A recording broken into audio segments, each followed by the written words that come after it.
Hello, my name's Andy Flynn, and I've been writing and reporting on police corruption for many years now, over 10 years. And there are numerous reasons. One of those is personal, having been the victim of police stalking and harassment. And there are some alarming facts that I think many people need to know about. So I stood for election as Police and Crime Commissioner for the West Midlands in 2016. And part of the reason for that was I know, and many people who've been affected by police corruption know, that it is something that's happening across the country. Every town, every police station, every city, it's everywhere.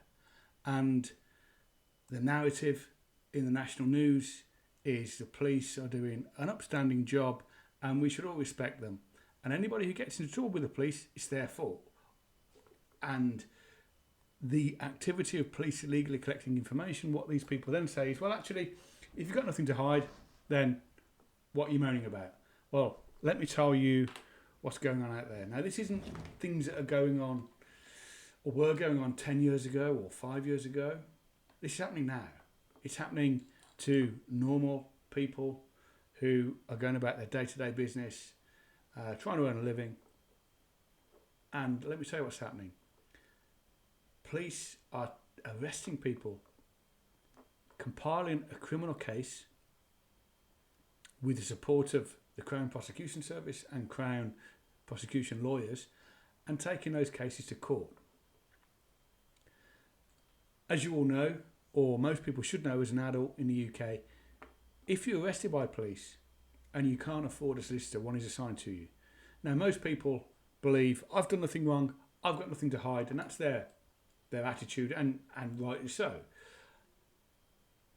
So they take the appointed lawyer at the police station, the solicitor, who is most likely involved with the police at that police station and in that police area on a daily basis, and he relies on those people to provide him work. So don't forget that. You use a duty solicitor. The duty solicitor is relying on his livelihood for the police in that police station to give him a call. They have a list and there's a roster and they're on it. And that's how it works. So what's been happening is people have been arrested and they haven't committed a crime. The police have compiled a criminal case. The criminal case has been approved by the Crown Prosecution Service, which means that there should be evidence to meet the threshold for a criminal conviction. Otherwise, it wouldn't be allowed to go to court.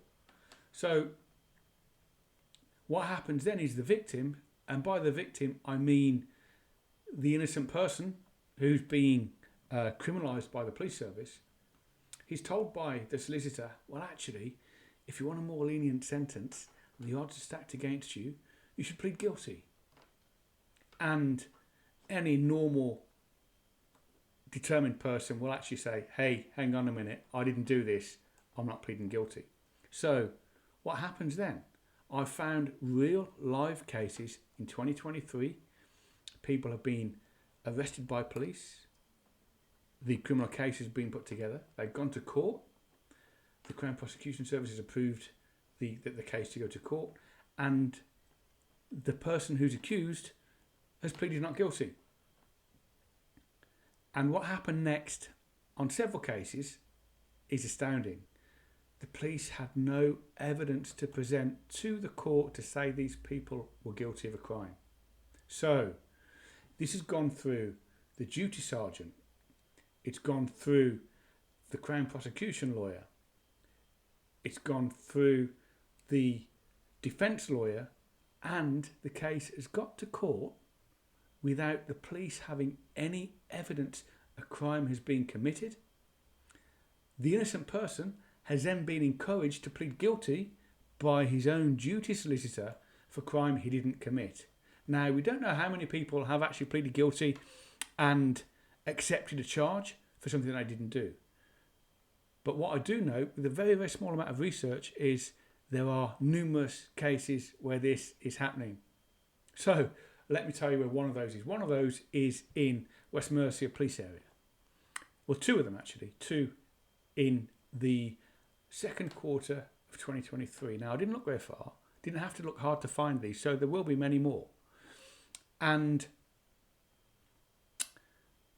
I decided to write to the West Mercia Police and Crime Commissioner for an explanation as to how criminal cases are going to court without any evidence against the accused, which is kind of bewildering and amazing. How can that happen? And then also to say to him, well, actually, when you put these questions to the Chief Constable, if he doesn't provide reasonable answers, you should be in a position to ask for his resignation, which is true. Why should a police constable reside over a police force which is knowingly, willingly taking innocent people to court without evidence? Because if they have no evidence, a crime wasn't committed. You're innocent. And this is where we are. This is the situation we're in. And guess what happened? It's been a month. No reply. Nothing at all. Completely stonewalled. Now, this tells me not only is the Chief Constable aware this is happening, the duty sergeant, maybe the station commander, whoever that person is who runs the station where this is happening. This is happening in 2 different police stations. And obviously the people involved at a low level, all of these people know what's happening. How do you make it stop? How do you protect yourself from the police deciding you're going to be the person today who's going to go to court, potentially go to prison, get a criminal record, could lose your job, your livelihood, your house, all those things because they want you today. This is happening in the UK now. A small calculation. So I'm not sure how many police services there are because, for instance, West Mercia Police covers Worcestershire, covers Warwickshire, covers Shropshire, covers Herefordshire. So there's 4 counties. West Midlands Police covers 1. So I think there's at least 25. So in 1 quarter, in 1 police service, with a very, very small search, I found 2 cases of people being prosecuted with no evidence in 1 quarter. So that's 8 cases from 1 police service a year. There will be more that we don't know about. There will be more where people have been intimidated into pleading guilty. Some of those people may have gone to prison as well. Now, if there were 25, I should Google this and look, but I'm not going to. I'm just concentrating on the issue of innocent people. So if there's 25, 825. So what's that? That's 250. 250 cases a year. Now, that isn't proportionate because, and I'll tell you why. West Mercia Police Force has a small number of officers. When we look at police forces like the Metropolitan Police, they have over 80,000 officers. I did the last time I checked. And some of the smaller forces in this country have 4,000 or 5,000. So the problem is amplified on a very large scale. So I'm very interested to hear of anybody who has been encouraged to plead guilty when they were innocent, got to court and a case was thrown out. I know of people who this has happened to. And anybody who